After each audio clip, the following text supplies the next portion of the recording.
Here it is. Oh, it does smell fishy. Oh.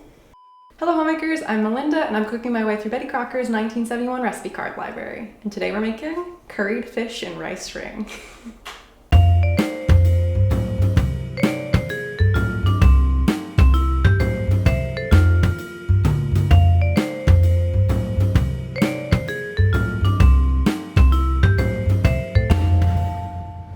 Alright, so curried fish in rice ring is from section H, entertaining on a shoestring, and it's card number 4.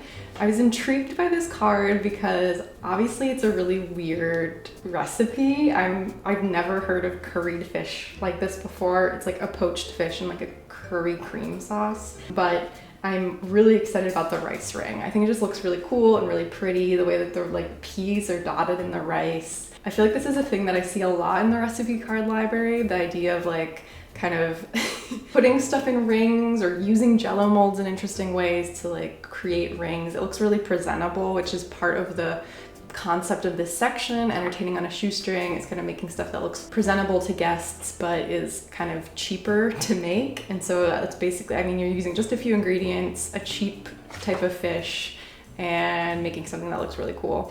So I'm excited to try it out. I'm nervous about cooking fish, but we're gonna make it happen. We're gonna do it, okay? It's gonna be fine. It's gonna be great. It's gonna be delicious. So let's get started.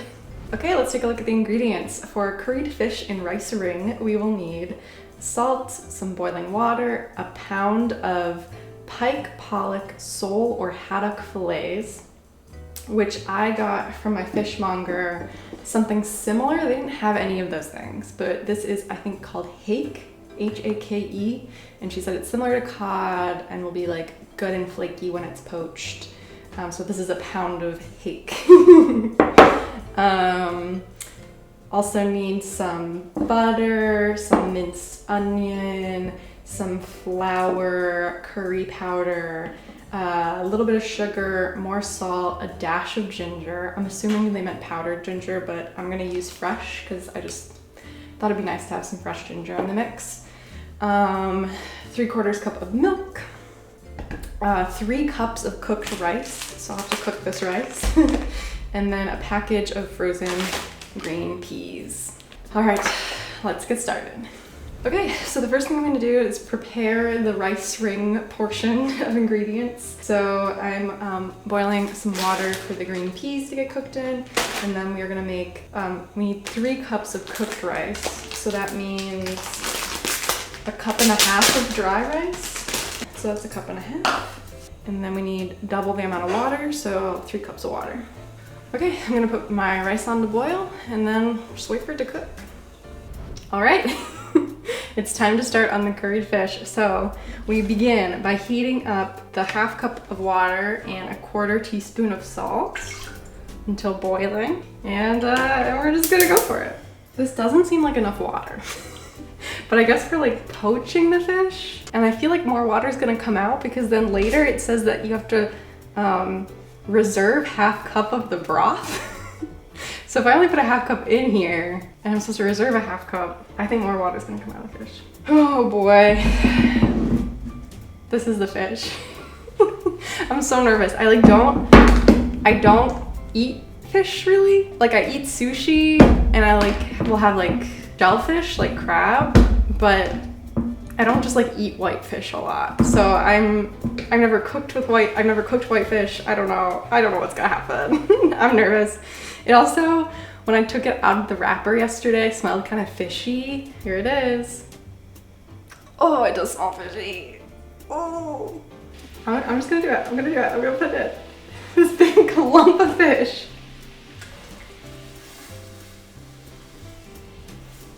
And we're covering it. And that's it. And we're done. Good luck in there. See you in 6 to 10 minutes. Okay, it's been, let's see, it's been 5, 6, 7 minutes. And you can see it's bubbling in there a lot. I had to crack the lid a little bit because it was like spitting. Oh, it got smaller. Oh, it's flaking. It's flaky.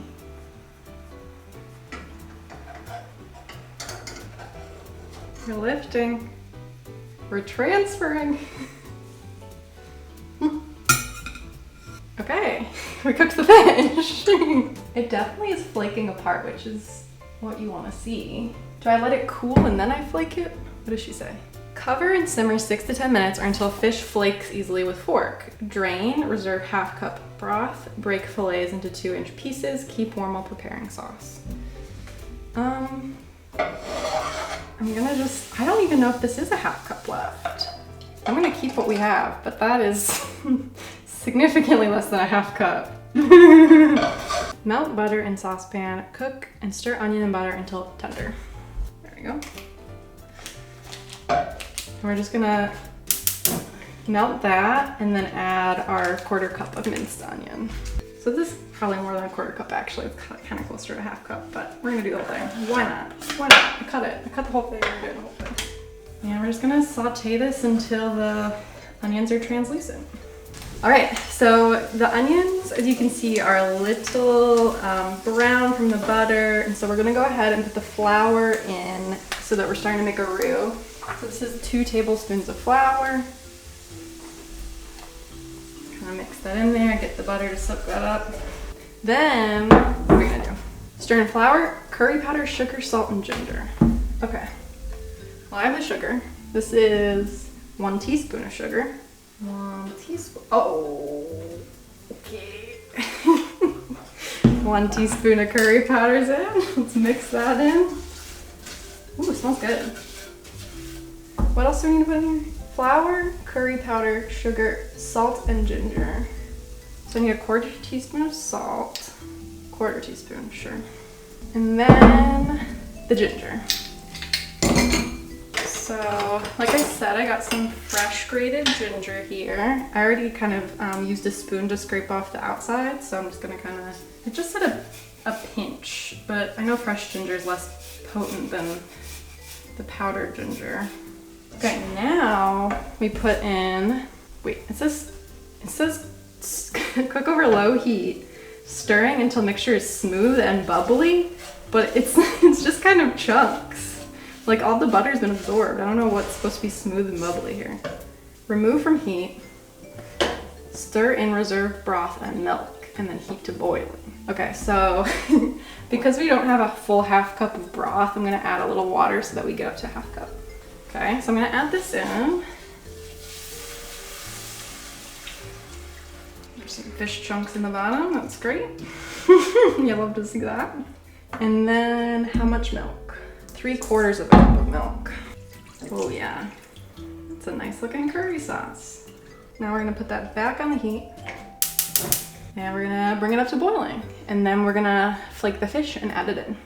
Okay, so it's been boiling for about a minute, which is what she says. Heat to boiling, stirring constantly, boil and stir 1 minute, and then stir in the fish. So you can tell it's gotten thicker, which is good. That's what you want in a cream sauce. The onions have kind of, you know, they got a little brown, but I think that'll be good. So I'm gonna just flake this fish. She said into 2-inch pieces. I'm just gonna kind of see what happens here. And I'm not sure if the top part, if I'm supposed to pull that off or not. I think I am. I don't think you're supposed to eat the skin. I don't know. Maybe I should have done this before the curry was ready. Okay, maybe I turn this off the heat. Stop cooking curry. See, it's just kind of falling apart, not into any specific size. And so I don't want to have it be too small. There you go. This is way more sauce than fish. Maybe I just need to cook it down a little bit more. Well, we're gonna let that cook for a bit and hopefully thicken up. And in the meantime, we'll prepare the rice ring. Okay, we're back at the table. We have our Jello mold, or a 6-cup ring mold, as Betty requests. And I have my new Betty spatula, and we have our peas and our rice. And so the first thing I'm gonna do, I think, is mix the peas into the rice. Yeah, that's what she says, mix rice and peas. I'm kind of nervous. The rice is maybe a little dense, like it's not very fluffy, like it's kind of wet. I think I put too much water in it, but I think that'll be good for packing because you want like a really packed, tight ring so that it holds its shape, right? But it's just a little hard to get the peas involved. I think we should just start. I think we should start going. Wait, it has to be lightly greased. 1 second. She's greased. Okay, I'm just gonna go for it. Pack lightly in a greased 6-cup ring mold. Okay. It's so sticky. But I think it will help with the presentation that it's sticky. I don't know how it will taste. Oh, see, I found a chunk that was not mixed. Get more peas in there. I feel like a child. I feel like a child at dinner that's just like playing with their food. What I like about this recipe is that there's like a randomness to the pattern of peas and rice that I find very attractive on the final card. So I hope it looks as pretty as it does on the card. Now we're gonna clean up and then we'll do the final plating. All right, the moment of truth. We're gonna flip this over onto our serving plate. Then we're gonna fill it with curry. I am kind of nervous that it's not gonna come out. We'll see what happens. I greased it. Okay. It came out. It came out too fast. Now, for the moment of truth. I'm kind of wondering if any of this pattern work is in the shape of the rice or not. It doesn't have to be, but that'd be a nice surprise. There he is! Wow. You can kind of see like a bit of a scallop or something. Oh, I love it. I love the little peas in the different places. Some places are more rice, but I think there's like chunks that are a good pattern of pea. Oh, we love it. Now comes the fun part. And this feels stable. You know, this is like when you make a sandcastle out of like wet sand and then it hardens.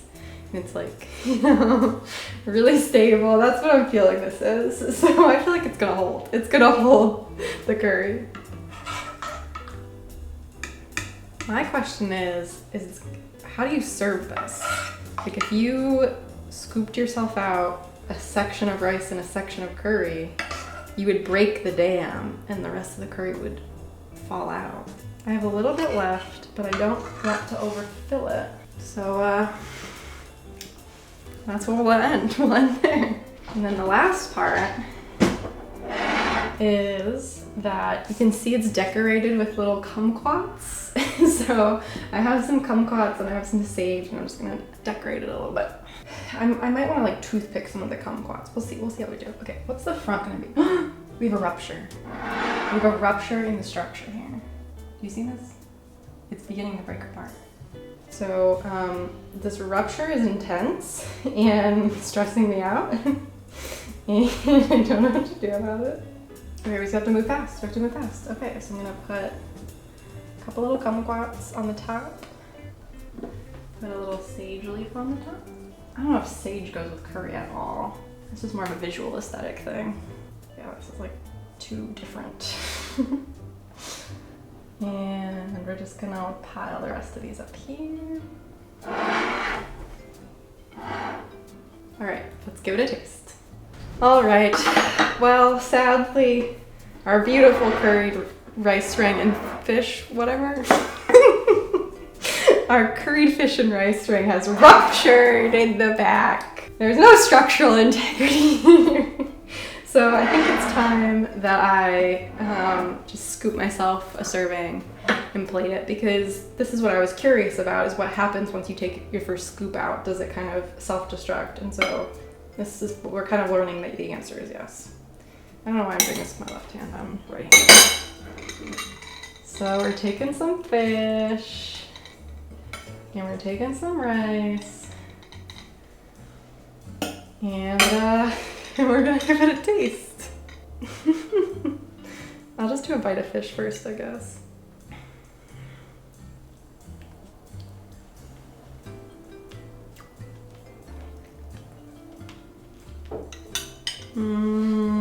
Fish is so weird. I hate the taste of fish. I mean, it doesn't really have a taste, but it's like a textural thing for me. Like, I get that it's like this is cooked well. I think I did a good job. The fish is flaky, and the curry sauce is good. I'm enjoying the taste of the curry sauce, but it's like I took a big chunk of fish and like the curry disappeared before I was done chewing the fish, and then I was just tasting fish. Okay, let's get some curry sauce on these rice and peas. That's good. It is weird. It is weird that the rice and peas are cold now. The fish part of the meal is still warm, which is good, but then to take a bite of cold peas is kind of sad. I'm tasting the ginger and the curry, but I wish there was more flavor. Overall, my palate feels kind of bland right now. So yeah, kind of disappointed by that. But, I mean, it's okay. It's weird. It tastes weird. At least this one looks better. This looks presentable. If you serve this to your guests at a dinner party, I feel like the diners would be like, whoa, that's so cool. Like, it does look pretty, but it's just sadly a little underwhelming in terms of flavor. Okay, curried fish and rice ring. It was fun to make. I'm obsessed with the ring shape, but it was just kind of underwhelming. Not very flavorful. Maybe you would like this if you like fish. I just don't like fish. I can't get over it. I'm sorry. But the idea is so interesting. And the idea, like, to kind of serve a creamy fish goo with rice sounds difficult to make pleasing to the eye, and she's found a way to make it like very attractive and presentable given what it is. So I appreciate that element of the recipe. But other than that, I think it's kind of bland and also kind of gross if you're not a fish person. Sorry, you didn't sell me on it. Still don't like it. So I'm gonna give it 2 out of 5 red spoons. Okay, back in the box. Thank you so much for watching. If you enjoyed this episode, make sure to give it a thumbs up and subscribe to my channel. And until next time, happy homemaking.